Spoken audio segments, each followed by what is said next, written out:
Well, we continue our new weekly segment on what's hot in the Catholic blogosphere, and each week we bring together two of the most popular Catholic bloggers to discuss the topics that have generated the most interest over the past week. And today we have Thomas Peters of the American Papist and Kathy Schiffer of Seasons of Grace.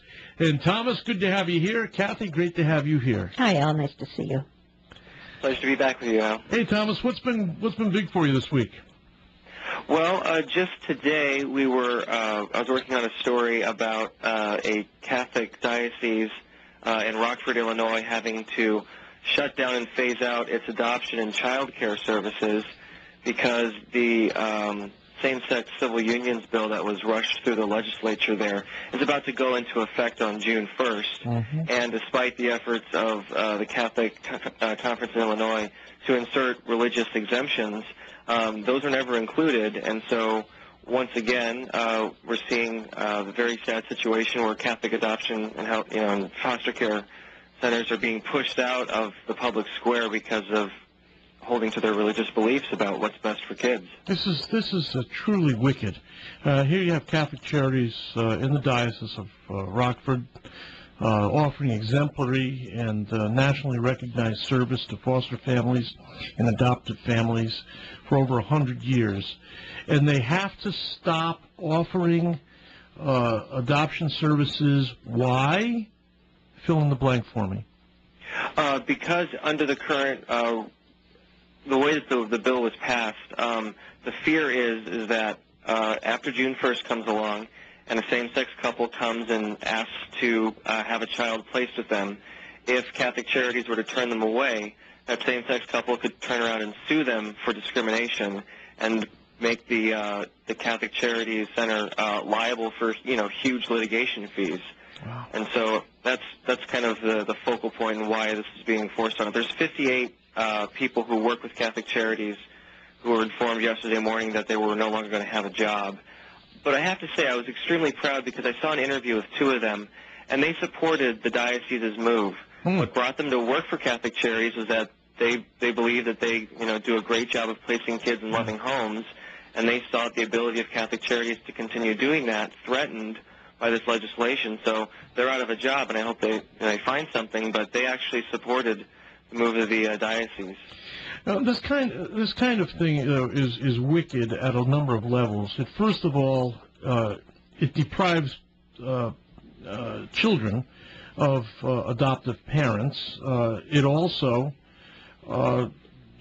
identifies same-sex so-called marriage as a, quote, legitimate civil rights issue that the state should be ensuring. That's wicked. Thirdly, it sets the church up as somehow a retrogressive rather than a progressive force in society.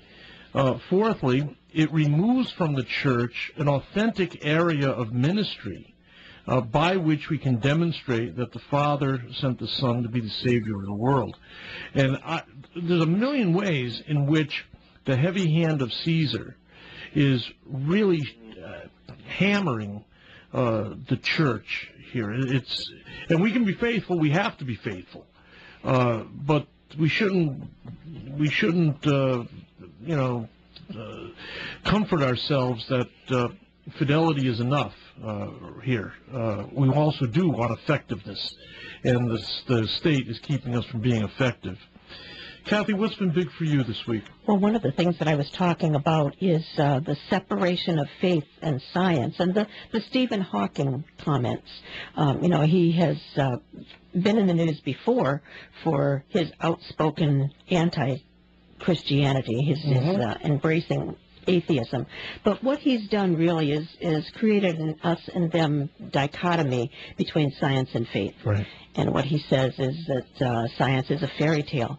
In my article, I contrasted that with some things that really had happened. The discovery of lonely planets, planets in the galaxy that nobody had known of, that aren't circling a sun or another planet. And for me, one of the things that really brought me to faith as an adult was astronomy.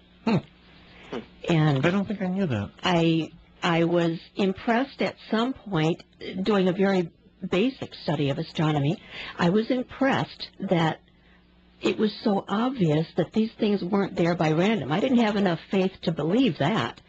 What it seemed to me is that they had been placed there by a creator with an infinite intelligence and an infinite beauty, sense of beauty. And so for me, faith came through science in a way. Yeah. Yeah, I remember years ago we were talking about the Vatican Observatory, and many people don't realize that Father Coyne, who ran the observatory for so long, actually has an asteroid, at least one asteroid, named after him. He does. And Catholics have been very much involved in scientific research and discovery from, of course, before there was ever anything called a scientific revolution. I had an opportunity one time to tour the tower. Good afternoon. I'm Al Kresta. With me, Thomas Peters of American Papist. And Thomas, let's lead with you first. How do people stay abreast of your work?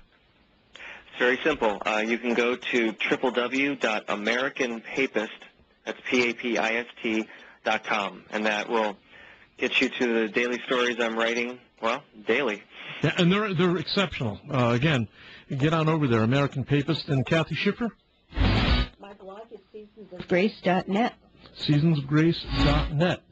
And I want to thank both of you for being with me today on Kresta in the Afternoon, and continue the great work.